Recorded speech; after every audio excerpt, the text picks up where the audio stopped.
Okay, my friends, another shocker du jour. Scientists discover DNA of mysterious lineage of hominids in modern humans. Well, maybe that DNA is from no-toes. There was a whole variety of them, or maybe it was from the giant humans, because I have both, and mine are DNA tested as well. Okay, all that exists of this is, it's not like Neanderthal remains where they have a bunch, I guess.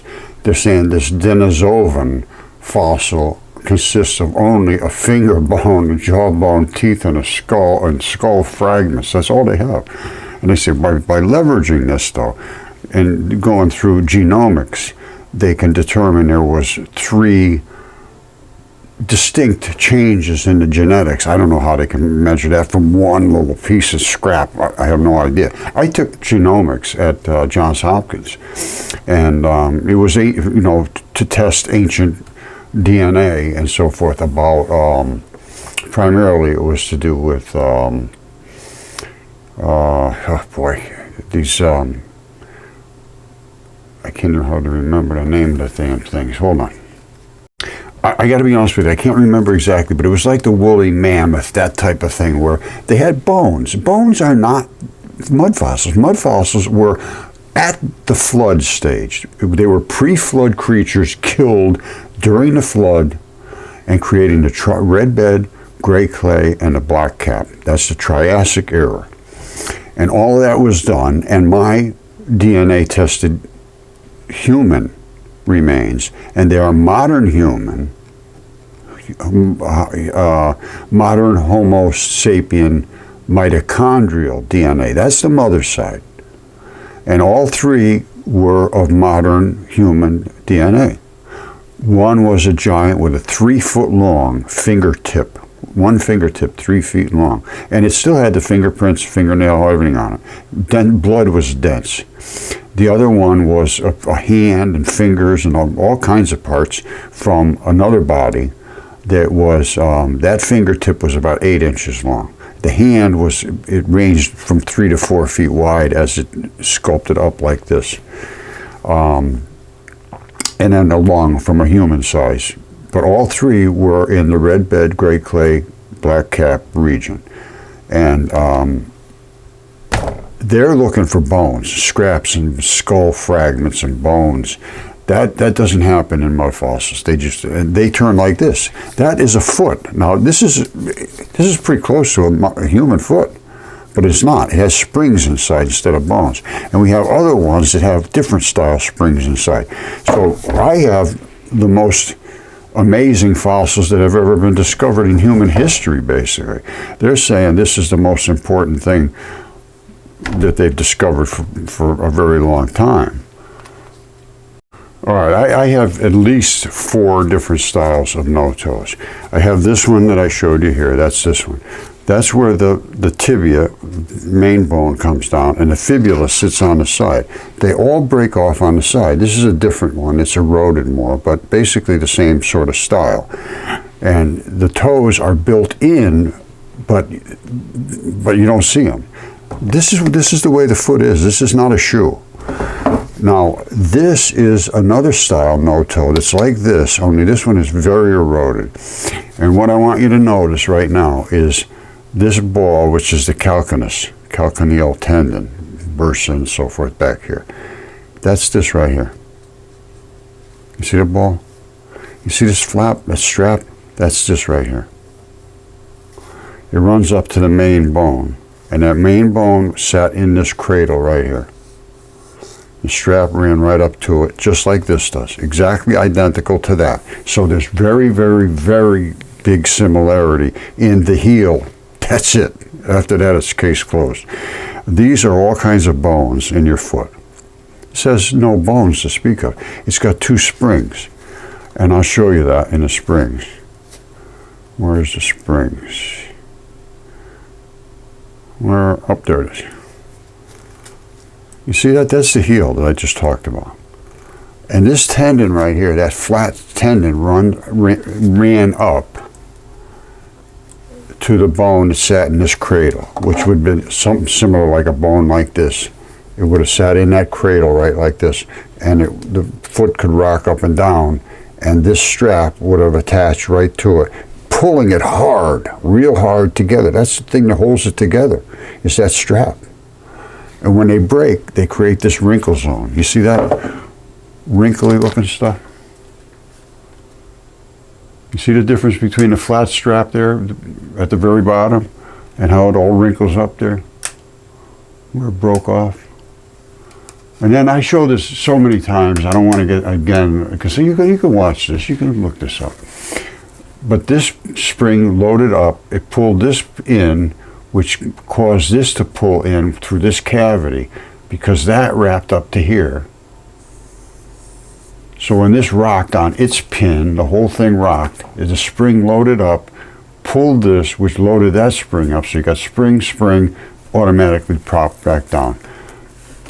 And that was and I have a bunch more of these same style with the spring in it, this style. I have a whole leg from this. Tish Egerton found this. She took the 15-minute challenge, went out and found all of these feet in 15 minutes. I'm serious. 15 minutes, she walked right out. They were just laying on the ground. She picked them right up. She sent me the picture. It's just, they were sitting right in the mud. She picked them right up. So these are not that hard to find if you go looking. But you got to look. You got to look down. You see that. You say, "Oh, it's just a rock." No, it isn't. That was a foot, and this is blood coming out of there. And I've showed this to anatomists. They say, "Yeah, you're right. There's no question." This is extremely normal right here. That feeds up to the toes. That's just the way it works. See it up on this one here? So what we need to do now is to re-examine, you know, everything that we've been thinking about. If they're talking about some fancy, this thing here where they found a little scrap of a bone and they're getting all excited, the biggest thing in history they found. Well, it's a common misconception. Humans evolved suddenly and neatly from one common ancestor. No. The more we learn, the more we realize interbreeding with different hominids occurred and helped to shape the people we are today. Not just hominids, it was all kinds of crazy things were going on. It's just what was written in the ancient text. We got to re-examine the ancient text and see if it makes sense to the things that I have discovered, which it does. This stuff doesn't make any sense. A finger bone, jawbone, teeth, and that's it. That's the whole fossil record of only this thing here. And this is a big, huge discovery that they feel. Now, the things that I have found are the biggest discovery in human history, in all of human history, including antiquity. They didn't know these things either.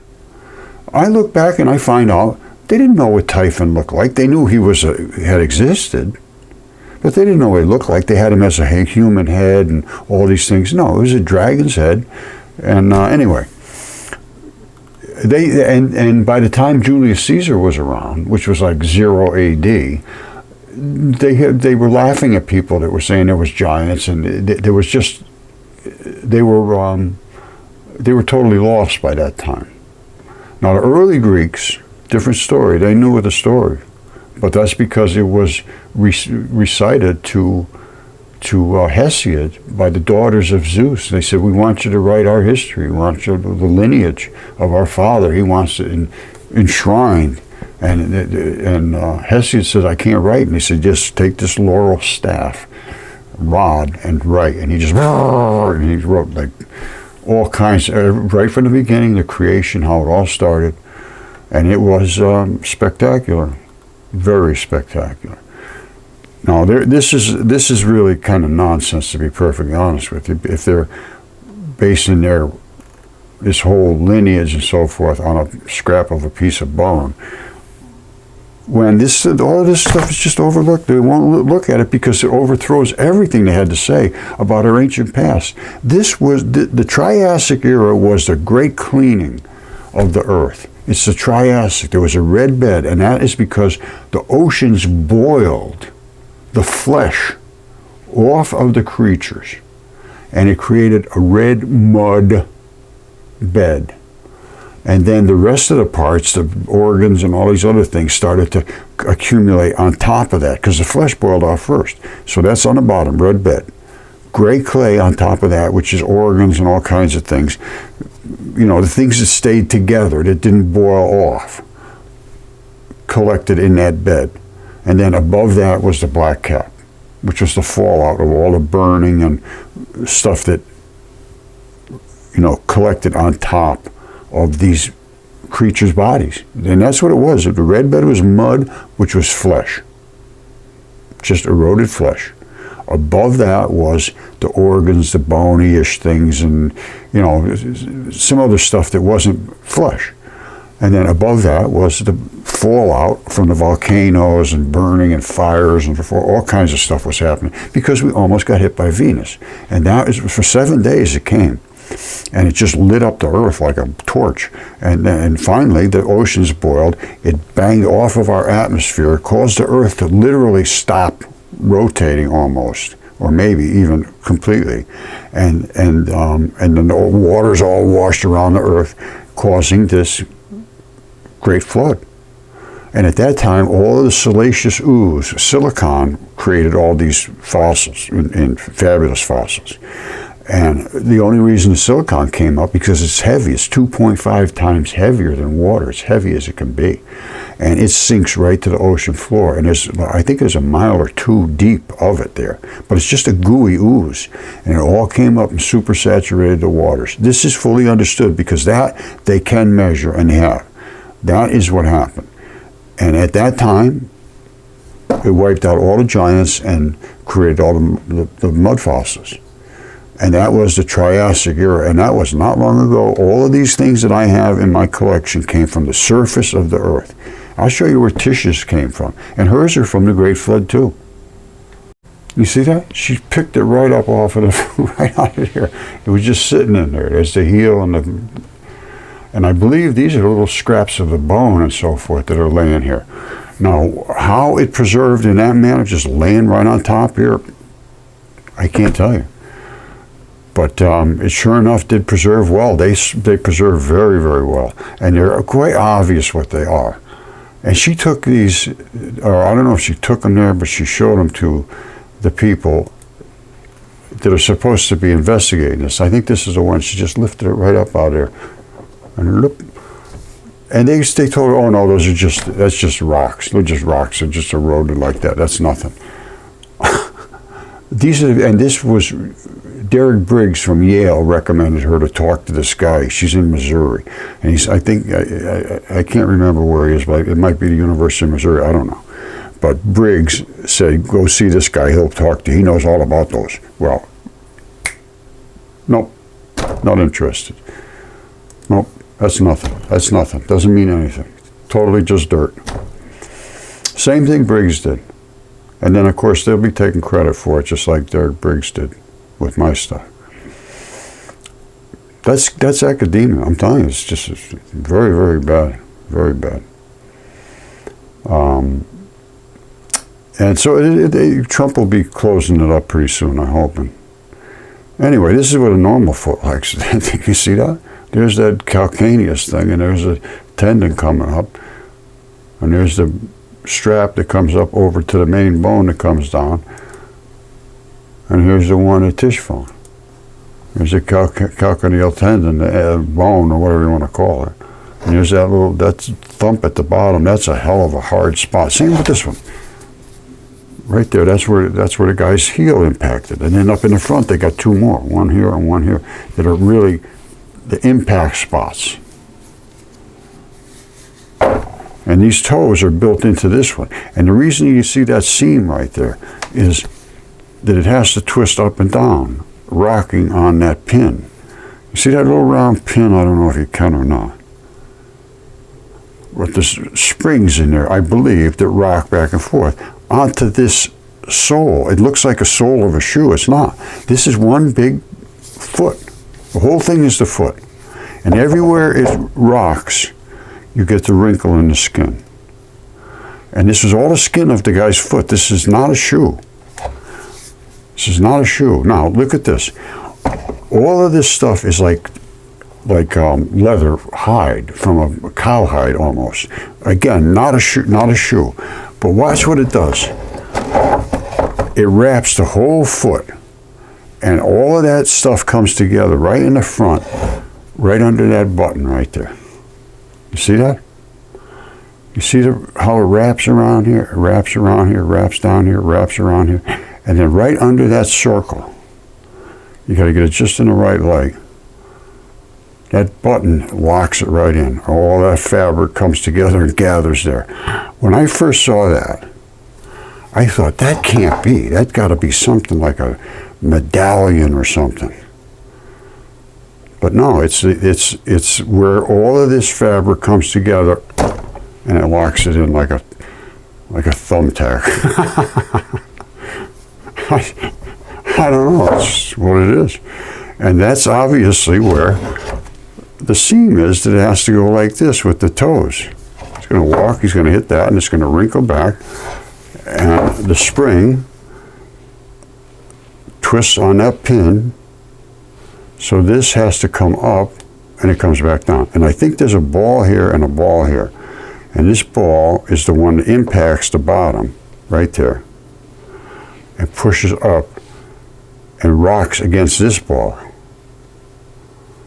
as it spins. So this whole thing here has to come up. But it's spring loaded and it drops right back down all by itself. I think this is pretty cool. And this one here, this is fabulous. This has got a double load, one here and then another one. And I have another, you know what, I'm going to show it to you because I call it the Oompa Loompa. It's just unbelievable. It's a monster foot. I'll show it to you. All right, this one here, I can't explain it. I can't, but it's just unbelievable. And it is a foot. Of that, I am 100% certain. Now, this is the arch. That right there is the heel. This wrapping is leather. It's heavy, heavy, heavy duty leather. It's a little bit eroded on one side, and I'll show you why. Now, remember on the other one, oh! It was all bunched together in the front. That's the same thing here. It's not as obvious of a circle as this one, but all of this stuff gathers together and pinches right there and locks in. All of that is actually just exactly like really heavy duty leather. Let me focus in on here so you can see better. That's like real heavy duty leather, bumpy leather. Like cornified leather, real heavy duty stuff. Now, I'm going to try to stay with this thing here. Now, you see the top is flat like this? At first I thought, what the hell could that, but that is the construction of this foot. That's not an accident, because it didn't, at first I thought it must have died flat like this, because they all have a flat side. But that's not the flat side. The flat side is right here. Oops, you see where the mud is still here? That indicates the flat side. When you usually see like a muddier side, and then everybody else here, oh, see it? Everybody else is brownish and eroded. This still has the mud side to it. This was the side laying down when he died. This right here is where they all have the same thing. That right there is the fibula. And the tibia sat right in that cradle, just like the other ones. They all have that cradle. And this is the tough front spot, and that's the tough heel right there. And that is a foot. And I looked at this, there's no question, none whatsoever. That is 100% for certain a foot. Now look at the damn thing. And I got another one over here. It was very strange in another manner. But anyway, that's what this is. Now, again, this is the fibula. Right here. That was where the second bone stuck up. The first bone comes down and just sort of rocks on here. The fibula comes down and rocks on here. And that's why I showed you on all these. That you don't see the fibula, but you do see it on all of the other ones. You see how the fibula is gone? That's a different foot. You know, this one here has it on this side, that one has it on the other side, but they all have that piece missing, just like mine here. You see? It just falls right off. They fall right off. Now I put some water on there. You can actually see right that little tiny circle there, the attachment spot, which is nothing more than a tendon. There's nothing there that really holds anything secure. It's right there in the center. I don't know if it'll show up.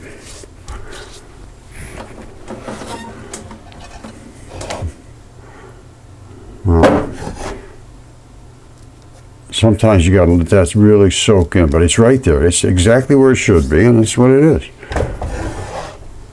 They all have that same thing.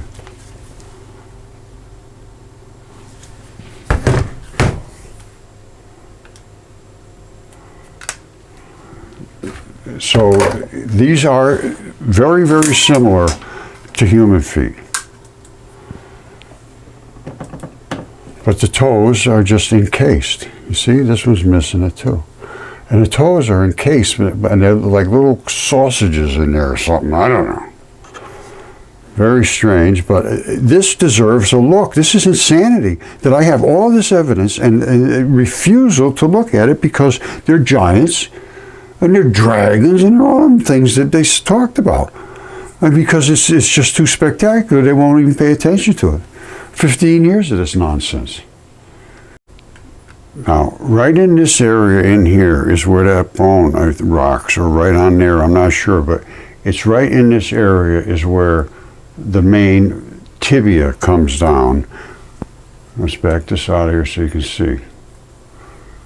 This is a little moisture on here, that's why it's all dark, but that's the area where it is. And then on the side, the fibula is right there. I can feel it with my finger. You can actually see the outline of it here if you, in the shadow, maybe. You see it right there? It's right in here. You see it? That's a shot. You should be able to see that all right there.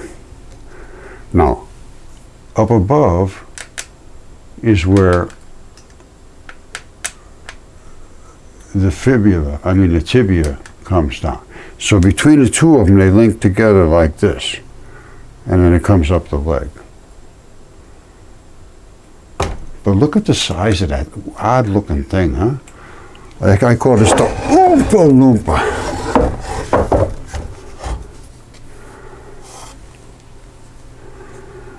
And it's tough, it's gnarly. Right here and right here is the tough spot. You see how the fabric, when you see these creases like that, that's the fabric has opened up. When they soaked in the Great Flood, wherever there was loose areas, they dried out and they show up as these seams.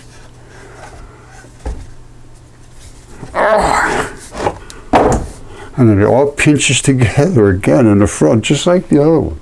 Only this one didn't make a nice little round pad, but that's where it is. And again, it was on that side when it died. And these things here are where the seams are that sort of cracked open as it dried back out again. And I have other ones that are just, I have other ones that are a different style than this as well. I have at least one, well, two more that are different styles. So we got this style here, the no toes. We got the Oompa Loompas. You got the double springs. And you got at least two more styles, like a block foot and one that's like a wedge foot. It's crazy, but every one of them is from the pre-flood era. And they all died in the Great Extinction. You see this? This is gold. And there's red blood, literally blood, because the gold collects in the blood and it solidifies in certain areas because of its density and its specific gravity, and then the blood normally separates, but sometimes it collects some. And they say, well, that's just normal because it has it tries to attach to the iron. No, the iron is the blood, and that's where the gold was originally. Their explanation for this is that red clay, which is the blood, is often found mixed with gold because iron oxide, which is blood, that gives the clay its red color, which is blood, can act as a natural collector. No, it already had it for gold particles. It's a natural releaser of gold particles because they can collect according to their density, just like a centrifuge. I think I probably mentioned that. I don't know if no, actually, this is going to be in the next video. But I'll talk about the centrifuge and how it separates out these different densities. Very simple to understand. But this is because the red blood is trapped within the clay matrix of the gold. But anyway, we're going to be going through, the next ones are going to be about gold, and it's going to be about this. And I can show you, this is literally an artery. And you say, oh, come on, Roger, that can't be an artery. Yes, it can. And guess what this is? That's a vein or an artery that's completely open and filled with quartz. And this one has blood, and it still has the it has the gold in it. And it was probably like twisted this way. Hold on. It's probably like this. And the red blood ran down. And all the gold that was in it kept going deeper and deeper, and it collected down here. And there's little bits and pieces of gold here with the blood in it. But primarily the gold outweighs the blood, and the blood would be lifted back out as the gold replaced it, basically. This is another artery or a vein, one or the other. And it was completely devoid of its contents and filled with quartz. Veins of quartz and veins of gold. They don't call them veins for nothing, although they should be called arteries in most cases. Right, I'm going to leave it at this, but there's so much to understand about the geology that we just overlooked, and all these different creatures. I mean, and then all of this spectacular stuff that nobody's ever understood before. How did this form? Why is it like that? Nobody has answers for this stuff. Once you understand Mudfossil, or, transitioning, and primarily using transition metals, which are the things that are in your body, in your blood. That's the key, and there's a lot of them.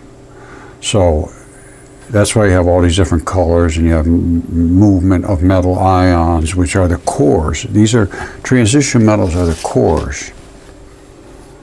They grab onto other little molecules around them and drag them through your body and drop them off. They're like Amazon in your body. There's metals. And that's why you see all these colors. So I'm onto this stuff pretty deep now. I've been doing this a long time, and when I get into something, I get in pretty deep. So if you want to know my take of it, you're going to have to get in deep with me. But you can't just do it, everything's done in 5 minutes. It just doesn't work that way. But I will show you my side of it, and I will show you their side of it. All they're saying is, oh, it just happens, it just happens. Basically, that's it. Almost everything you say, well, how did that happen? Well, it's all magma. Tectonic plate interactions, magma scrubbing, blah, blah, blah, blah. Where did all that come from? Well, it's really no answers whatsoever in geology or any of that stuff. History, it's all made up, basically, at this point. And they know now it's made up. I've been presenting this for long enough that anybody that has any abilities should understand what I'm presenting here is at least worthy of investigation. But no, that's not the way it works. When people become experts, they decide, I can't talk about that because the guy's got me.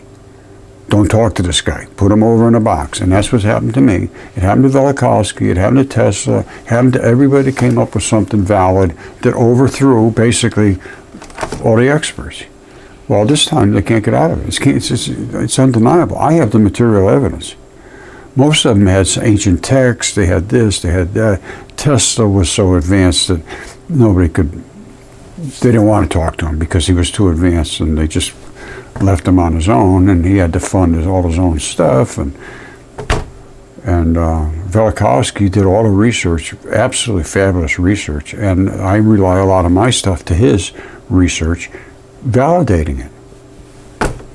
And these are the things that everybody wrote about, and they're very, very crazy, but they are true. So stick around. We'll go back to all of this stuff. Every time it's a shock du jour. I can't do this without shocking people. And gold, I'm going to tell you right now, it's body fluids. The gold is separated out. That is a membrane. It's a bilipid. These two layers, and then there's a fluid-filled highway that goes in between. This also is a membrane. All right, mine didn't fill up with gold. It filled up with quartz. But it was metal on both sides because the membrane separates whatever is up here from whatever is below there. And right in here, normally there would be fluids. Well, this fluid ran out and ran out and ran out until all the gold started collecting here. Mine, the fluids ran out, but there was no gold to come down, and eventually it settled into all these crystals. And this thing is fabulous. What I found out in this is just blew me away. The tip of this, and I'm going to show this in another video again. Every time I find something new that I had missed the first time I looked at it. And when I show you what this thing is and the spur lock on it, it's fabulous. I'm getting things sent to me, and this was sent to me by Greg Morrison, a good friend who sends me a lot of stuff. Fabulous, fabulous researcher. And thank you, Greg. He's down the East Coast of the United States, and I haven't heard from him for a while, so I hope everything's good with him. But you can see the blood running off of here, you see it? And then up above here, there was another, whatever it was up here, and whatever it was down there, I don't know. But that's the membrane that separates, it may be an organ, it might be muscle, it might be whatever it is. And the same thing with this. I don't know what was here either, but I can tell you what, all that red patchy stuff is just like this here. That red blotchy patchy stuff. That was the downside. This here is the upside. All right, all that red gooey stuff. See that red stuff? I put water on here. You're going to see it running just like red blood. And it was all gooed down here, just like this one here, all the red blood. And above it's different. I don't know whether it's with skin or, but that's the two different, this coated, probably an organ. I think that's got probably on top of an organ. And it keeps everything out that it doesn't want to come in. This, I don't know what it is. But I can see the red blood. You can see it's quite obvious. You see all the way up the red blood running down here? All the way around. But on the top, no red blood. It's just like skin or something. I don't know. But anyway, that's it for today on this, for the notos, basically. But we're going to go into the gold, where to find it, and you know how it's formed and where it comes from, and you know I'll be talking about the centrifuge and the different specific gravities, and you know the transitioning, and you know the transition metal colors, all these different colors and crystals and all that. They come from metals. And notos, you know, you saw the feet. There's so much to talk about. I get moving through things and then it gets confusing at the end because I drag something else in like gold. But that's what we're going to do next. All right, so sorry to confuse you. Have a sterling day. Thank you.